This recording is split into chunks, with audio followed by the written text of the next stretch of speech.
Muy buenos días, es jueves santo, es 2 de abril, bienvenidos a Capital Intereconomía. Es festivo prácticamente en toda España, salvo en Cataluña y la Comunidad Valenciana, por lo que hoy se esperan grandes desplazamientos desde sus principales ciudades. Es uno de los puentes más largos y atractivos en el año. Muchos buscan el descanso en sus pueblos, en la costa y, por supuesto, en las procesiones este año con las hermandades, disfrutando en su mayoría del buen tiempo que está haciendo estas fechas. Pero el día de hoy arranca con los ecos una vez más de las palabras de Donald Trump, que ha ofrecido un discurso en horario de máxima audiencia en Estados Unidos, mientras aquí en España eran las 3 de la madrugada. Mucha expectación, pero pocas novedades. El presidente de Estados Unidos ha reiterado su argumento de que los objetivos en Irán, ese conflicto que desataba hace ya un mes, está prácticamente cumplido. Ha tenido un tono triunfante, pero no ha dado detalles sobre todo lo que había sido la información que había señalado en las últimas horas sobre una propuesta de Irán de un alto el fuego que luego se desmentía desde Teherán. También ha dicho, y eso sí que lo ha dicho, frente a los vacíos que ha dejado incógnitas para toda la audiencia, que Washington va a atacar a Irán con mucha fuerza en las próximas 2 o 3 semanas. El jefe de la Casa Blanca ha dicho que va a seguir golpeando al régimen de los ayatolás las próximas semanas con dureza y que tras estas llegará el fin del conflicto, aunque no pone fecha. Lo que sí ha dicho es que se ha mostrado convencido de que una vez que termine la guerra contra Irán, el estrecho de Hormuz se abrirá de forma natural y que los precios de la energía volverán a bajar.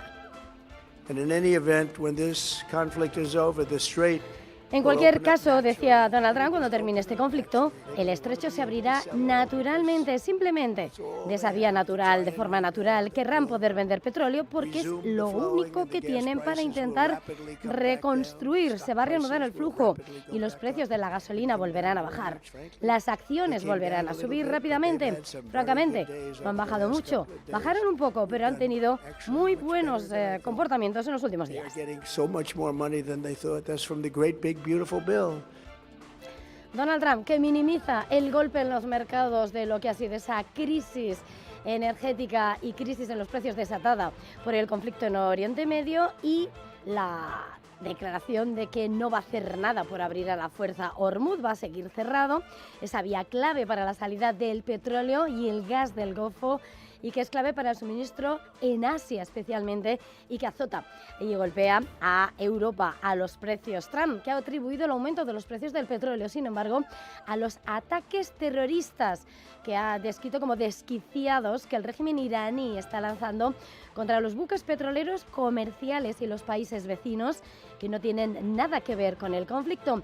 Tras elevar ese tono, esa dureza, ha advertido que Estados Unidos va a atacar fuertemente durante esas próximas 3 semanas el mismo marco temporal que pone sobre la mesa para que termine el conflicto. Vamos a golpearlos extremadamente fuerte durante las próximas 2 o 3 semanas, ha dicho Trump. Vamos a devolverles a la edad de piedra a la que pertenecen. Mientras tanto, las discusiones van a continuar.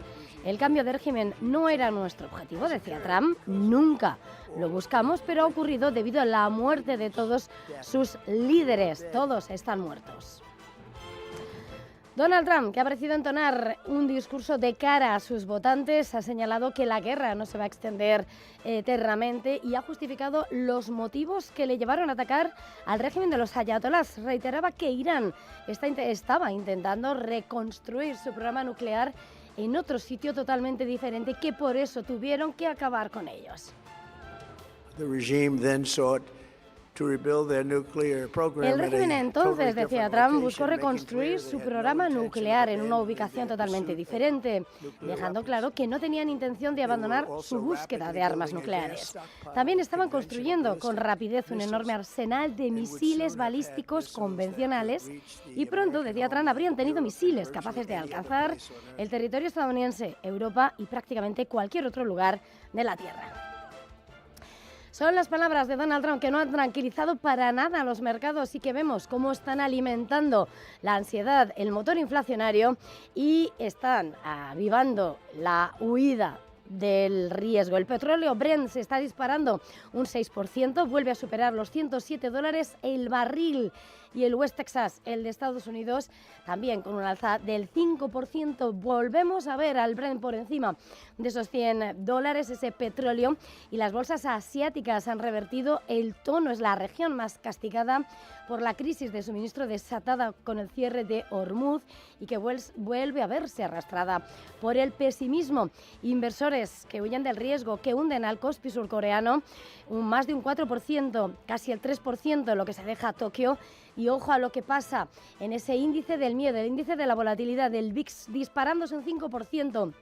Está escalando a 25,78, mientras los inversores deshacen posiciones bursátiles y en los bonos las rentabilidades vuelven a subir. El Treasury a 10 años en el 4,38%. Son unos mercados que temen a la escalada, son unos temores que atienden a lo que está siendo la respuesta bélica tras el discurso de Trump. Irán ha vuelto a atacar esta madrugada a Abu Dhabi, a Israel.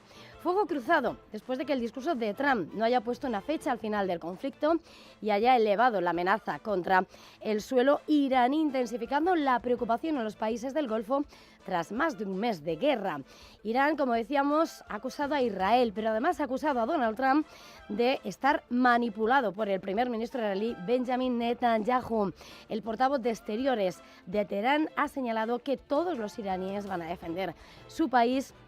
Y en este escenario, la preocupación de los países del Golfo, como Qatar, que ha verbalizado el temor a que esos ataques a las infraestructuras energéticas azoten a lo que es clave para los ciudadanos, para las infraestructuras civiles, señalando que la región depende de la desalinización porque necesitan agua, condenando por tanto los ataques contra instalaciones civiles. Es el gran asunto de la madrugada, pero hay otros más. En Radio Intereconomía, las noticias capitales.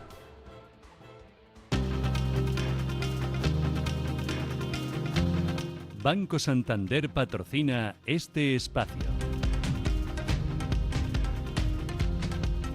Titulares que ya recogen Paloma Arnaldos y Ángeles Lozano. Reino Unido reunirá hoy a 35 países en una cumbre para abordar la crisis en el estrecho de Hormuz y estudiar cómo restablecer la libre navegación en una de las rutas marítimas más sensibles del mundo. Un encuentro en el que España no participará. Así lo han confirmado fuentes del Ministerio de Asuntos Exteriores británico. En esta reunión de carácter virtual y coordinada por la ministra de Exteriores británica, sí que estarán la mayoría de socios europeos, también Japón, Emiratos Árabes, Australia y Canadá, entre otros países. Keir Starmer ha destacado que van a evaluar todas las medidas diplomáticas posibles para restablecer la libertad de navegación y garantizar la seguridad, así como reanudar el movimiento de las materias primas esenciales. También analizar cómo hacer que Hormuz sea accesible y seguro una vez que hayan cesado los combates. Además, el primer ministro británico insiste en que el conflicto de Irán no es su guerra. Esta no es nuestra guerra, ha asegurado el premier británico. No nos dejaremos arrastrar a un conflicto que no redunda en nuestro interés nacional y la forma más eficaz de hacerle frente al aumento del coste de la vida en Gran Bretaña es presionar para que se reduzca la tensión en Oriente Medio. El gobierno de Estados Unidos ha levantado las sanciones impuestas a la presidenta interina de Venezuela, Delcy Rodríguez. La Oficina de Control de Activos del Departamento del Tesoro de Estados Unidos la ha sacado de su lista de individuos sancionados, donde había entrado en septiembre de 2018 bajo el primer mandato de Donald Trump. Por su parte, Rodríguez celebraba anoche esta decisión y en su cuenta de la red social X manifestaba su deseo para que este avance lleve al levantamiento de las medidas impuestas por Washington contra su país y que permita edificar y garantizar una agenda de cooperación entre países.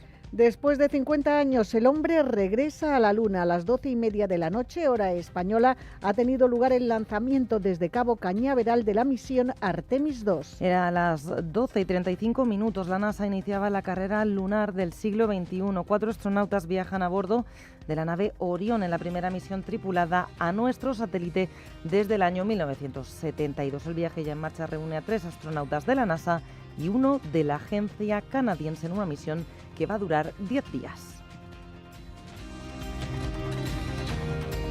Y en página empresarial, Ángel Escribano formaliza su dimisión como presidente de Indra. La SEPI ha propuesto a Ángel Simón para sucederle y el Consejo de Administración de la compañía ratifica ese nombramiento. Escribano presentaba ayer por la tarde su renuncia 2 semanas después de que se cancelara la integración entre su firma familiar y la propia Indra, de la que posee una participación del 14%. El Gobierno había alegado conflicto de intereses para que la operación no saliera adelante. El expresidente de Indra justifica su marcha por desgaste personal y en aras de la estabilidad de la propia empresa. La SEPI, que es el mayor accionista de la tecnológica con un 28% del capital, propone a Ángel Simón, exconsejero delegado de Criteria Caixa, como nuevo presidente de Indra. José Vicente de los Mozos continuará como consejero delegado. Indra, que llegó a caer ayer un 8% en la apertura, cerraba con avances superiores a los 3 puntos porcentuales. Escuchamos a Javier Cabrera,